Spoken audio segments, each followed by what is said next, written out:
If you think chips, pretzels, candy, and a drive-thru to get a cheesy burger are modern-day obsessions, you're clearly mistaken. The world's obsession with junk food dates back centuries. In today's video, we're gonna take a look at what junk food was like during the Middle Ages.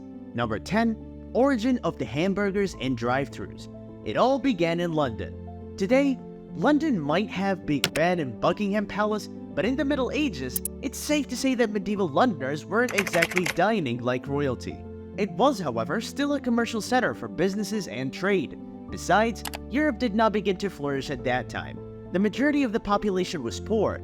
These people had to fit into slum houses that didn't have any cooking utensils or fuel, let alone a flame. So one way to solve this problem is to visit cookshops or buy street food. The 24-hour cookshops began to rise near the Thames in London. Every day, the cookshops revealed different menus according to the season. They would offer meat pies, pancakes, bread, and sweets to the passing residents, tourists, and merchants. Back then, imagine stopping at a cookshop on your way to work and ordering a meat pie to go. In essence, that is how drive-thrus worked traditionally. Customers would stroll through these cookshops and pick up hot, prepared food. Seeing all this, people started opening shops outside London. A famous place in Bristol, known as Cook's Row, also started offering a variety of hot meals. Cook's Row earned its name by offering something unique. That is, fish and poultry. They were most likely the first to fully take advantage of the sense of smell. Outside the store, people would be holding their hearts so much that the cooks would purposefully throw food on their bodies so the smell would linger and draw them inside. It was very witty and innovative strategy, one has to say, but this strategy was not the only one that worked. The delicious meat-based pies became popular on every street, as it proved to be very satisfying and convenient. We still eat meat pies to this day in the form of hamburgers. Number 9. Meat pies were made using spoiled porks. However, the go-to savory and fulfilling Hot Pockets definitely has its major con side too, because soon enough, it became unbearable for the people to eat.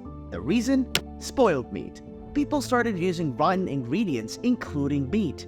One of the 13th century Norwich reports claims that the cooks were using diseased pork in the food, especially meat pies. The reason for this is that the people were in such extreme poverty and desperation that they could not even consider throwing away food. Evidently, food safety and security were not among their top priorities. Rather than waste the meat, they would reheat it and serve it to their customers as a hot, ready-to-eat meal. But this was not the only issue.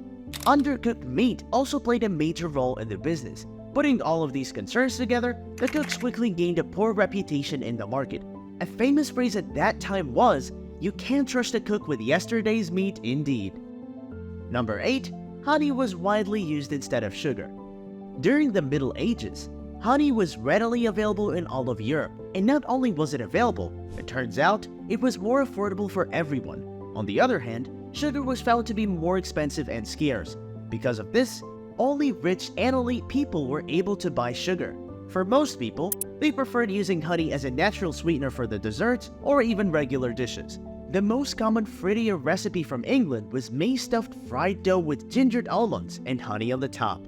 Another popular honey-based medieval treat was gingerbread. Gingerbread was made with spices like pepper, cloves, or ginger that gave it a robust sweet flavor.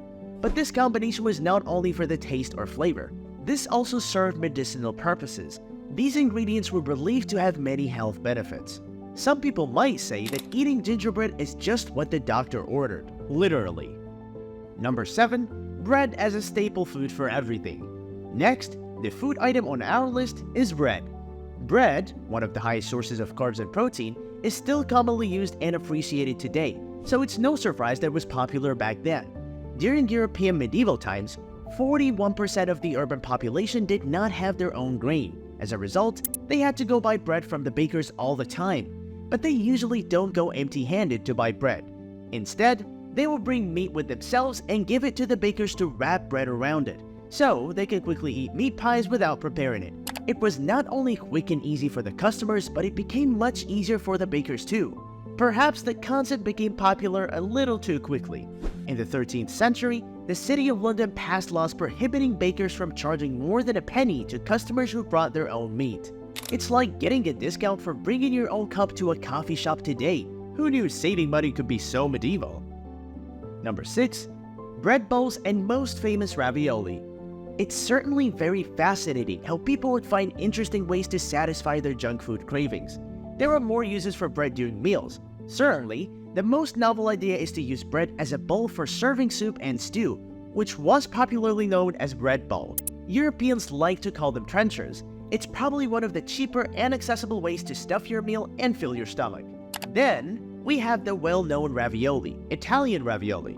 It has remained to be one of the special treats at carnivals in Italy. The name was first mentioned in the 14th century by an Italian merchant Francesco de Marcodettini, and so was the recipe, which was also found from a cookbook in Venice. Number 5. Pretzels as a symbol of hope and good luck. When it comes to bread, Europeans surely know how to make the best use of it. Additionally, soft pretzels were also the most favorite food item in all over Europe.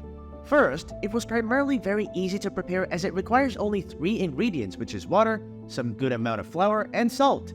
Ta-da! It's prepared and ready to munch. This junk food was even officially approved by the Catholic churches, as the Catholics used to avoid eating certain meaty products. So, as alternative pretzels were consumed, pretzels did earn their reputation for bringing good wishes and hope as a food item. Number 4. Drinks during medieval times. So, here we have another most popular junk food, which is alcohol. Since drinking alcohol has always been the most popular and revered activity, they didn't really resist this activity even during the Lent and some of the fasting days, since Catholics were not supposed to eat any meat items during their fasting days. So, they came up with some of the may not be smart ideas. First, fish became their alternate choice for meat. Second idea was to consume booze instead of eating meat. The second idea seemed more appealing for the masses, so they started drinking excessively during their fasting days. For a while, the ideas did help them get relief, but it was cut short.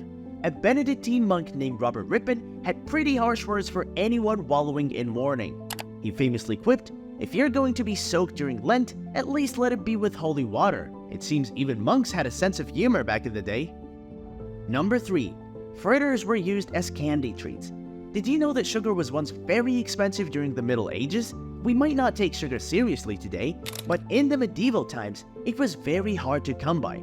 Not everyone can have sugar in most households of Europe. So what did they do to satisfy their sugar craving? They came up with another clever idea. They used honey instead of sugar in their recipes. People would line up at cookshops for honey-sweetened delicacies. In the 14th century, Anonimo Veneziano designed a recipe for fritters and published it in his famous cookbook. It just needs apples, saffron, flour, and honey.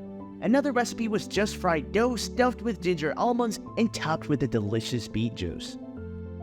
Number 2. Desserts just as important as all the meals. Of all meals, medieval Europeans were most fond of desserts. For them, it was indispensable and an important delicacy of all courses. Wow, what would we do without them? There are tarts first of all. Tarts were very common during medieval times, not just one kind, but there were a variety of tart recipes and flavors that people had come up with, and Europe enjoyed all kinds of tarts. Take for example cream custard tarts. So now you know that gingerbread, tarts, and cheesecake were popular dessert treats, just as today are cakes and cookies. In fact, the word desserts was first coined during the mid of the medieval century. By the mid-16th century, French first used the word dessert, derived from dessert, to mean last course and to clear the table. Doesn't its origins make sense? Since the original purpose of desserts is to use something sweet to wash out the aftertaste of a heavy meal. Number 1. Waffles, a savory and unique dessert from Greece. Our most favorite sugary treat item here is waffles. Now, waffles have been there before the start of the Middle Ages, which means it's one of the oldest sugary items. It was first pioneered in ancient Greece by cooking flat cakes between the metal plates. Now, bear this. Waffles used to be treated as a dessert. However, since the medieval times, Europeans have officially added this into a junk food category. Back then, they did not taste as sweet as today. It is believed that Crusaders brought new flavors and additions into European cuisines, including waffles such as cinnamon, honey, and cream. In the 15th century, Dutchmen had first created rectangular grid-patterned plates. By the end of the Middle Ages, Europeans could buy waffles on the street vendors. And with this, our list of the medieval junk food ends here. What do you think? Would you be willing to try some junk food from the Dark Ages? Let us know in the comments below. Don't forget to like, share, and subscribe to our channel for more interesting videos.